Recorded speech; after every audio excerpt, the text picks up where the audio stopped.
How's it going, everybody? This is RBT coming at you with my 2012 Big 12 Conference Prediction video. In this video, I'm just going to predict the standings of the conference this season. As it was last year, there's no division in the conference. Maybe in the future they'll expand to 12 teams, which would give them 2 divisions.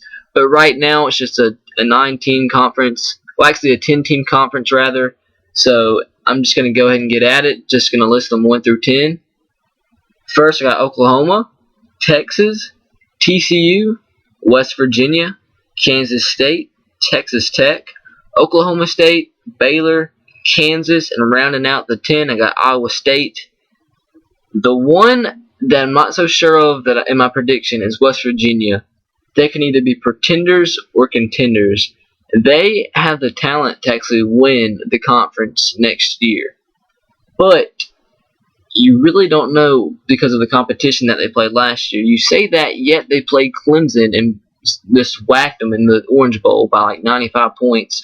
But it's Clemson. It's an ACC team. They're unproven against the big teams, the big conference teams. So we'll see how they play. But they have potential to contend for the conference this season. But because of the schedule that they played last year and the returning talent, I'm putting them in the 4th spot, but they have potential, like I said, to move up. I have Oklahoma at number 1. Landry Jones is back. It's big for the Sooner faithful. They have that one quarterback who's kind of like Tebow. I can't remember his name right now. He's a big guy, but he plays in red zone packages. They got talented wide receivers, even though they lost a few to the draft. They have a good defense coming back. And I really just believe they're the most complete team in the Big 12, and I believe they're going to win the division. Texas, they're still kind of iffy at the quarterback position. They got David Ash is probably going to be the starter with Case McCoy at second string, Colt McCoy's brother. They got a good stable of running backs. They recruited great last year, recruited a bunch of good defensive guys, and they got a lot of good wide receivers, which they need. So I think they're going to be okay. They need a playmaker for the quarterback. They need somebody to go up and make plays for David Ash. But what's going to make this team go is the defense. They have a great defense. They have a stout defense. I believe that's going to take them far. Texas has a good chance, a really good chance of winning this conference next year, but that's if they win the Red River Shootout. But right now, I'm giving the edge to Oklahoma. TCU, they got a great defense coming back next year. Gary Patterson always had a great defense. One of my favorite coaches in college football. They bring back the starting quarterback, Casey Pascal. They got wide receivers returning. Their running backs coming back. They have most of their O-lines coming back, I think.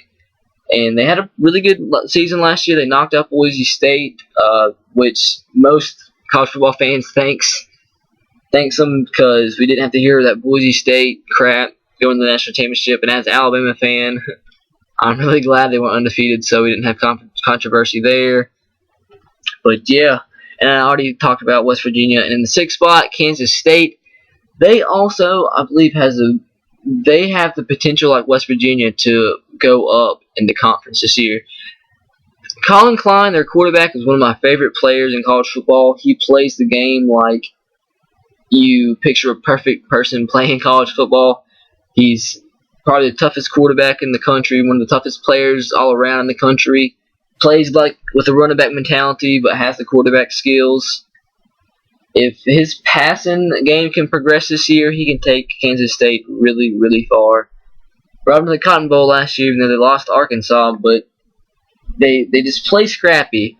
Their coach, Bill Snyder, he's one of the best coaches in the game. He gets the max potential out of every player on the field. They're not the biggest, they're not the most talented, but they win, and that's all that matters. They're winners.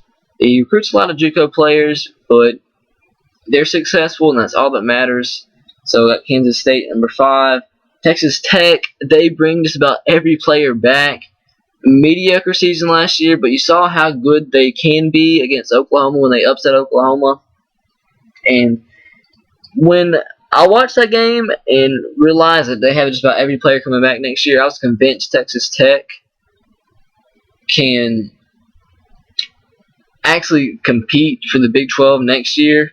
My opinion has kind of changed since then, but If they can figure out how to play every game like they did last year, I mean every game this year like in the Oklahoma game last year, they can be a dark horse for the Big 12. And they're probably my biggest dark horse for the Big 12. Well, the biggest surprise that has the chance to win the Big 12. Next got Oklahoma State, got them all the way down at number 7. They lost a heck of a lot from that disappointing year. Well, not a disappointing year, but they should have won the national championship game. As an Alabama fan, I mean, yeah. I mean, you can have the argument they should have, so they're kind of disappointed. They won the Fiesta Bowl, so it wasn't really that big of a disappointment, but they lost the quarterback Brandon Whedon, Justin Blackman. I think the running back's gone. No, I think the running back's actually coming back.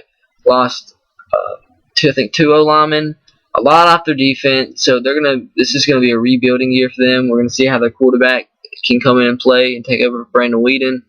So a few wide receivers have to step up. The running back has to take, I can't think of his name right now, but he has to carry a bunch of the load this year. I'm giving him maybe 8 wins max. Like I said, I have him 7 in the Big 12. Next, you got Baylor. Lost RG3, which means you lost the whole team. Lost the Heisman winner, so he's going to be a heck of a lot to replace. Lost Kendall Wright. Lost Terrence Ganaway. So this, like I said, is going to be a rebuilding year. The key for Baylor is for the defense to get better because their defense was atrocious last year, one of the worst in the country. So Baylor's key is to replace all those guys and try to get their defense on par with their offense, and we'll see how that goes. Just got to find a playmaker at quarterback. I'm sure that's really good for the recruiting. The recruiting's got a little bit better since RG3 won the Heisman. So their coach can just persuade the recruits, hey, come be the next RG3. Next, got Kansas, Charlie Weiss's first year. They got Jake Heaps, who is going to be a starter not this year, but next year. Then you got Dane Chris from Notre Dame, who's going to be a starter next year. So they're set for quarterback for the next 2-3 years. It's going to be a heck of a load, and a heck of a job for Charlie Weiss to get this team back to a Big 12 contender like they were a few years ago. During the Todd Reesing days, who was one of my favorite players ever in college football, old Scrappy. But Kansas has a heck of a lot to rebuild on. Their success next year is really going to be on the hands of the quarterbacks, how they play. Because last year, really, their quarterback play was one of the worst in the Big 12. They really had no playmakers on offense. Their defense was terrible, and that was the result of a 2 or 3 win year I think they had, and I think they get a little bit better, but I don't think they're going to a bowl game next year. I'll give them a few years to recruit and to get players into a system. I say 5 wins max. Got them at the 9 spot in the Big 12. And rounding out the Big 12, we got Iowa State. Not too much to say about Iowa State. They knocked off Oklahoma State last year. They're a scrappy team. They can beat you if you're not ready for them, but I really don't see them contending at all next year. They lost a few good guys from their team last year, a lot of leaders on the team, so that'll be a tough job for the Iowa State Cyclones to rebuild on. But that is it, guys. This has been RBT with my Big 12 predictions. Go check out my SEC predictions and my Big 10 predictions. I'm going to make a prediction for every BCS conference. It leaves me with the ACC, Big East, and Pac-12 left.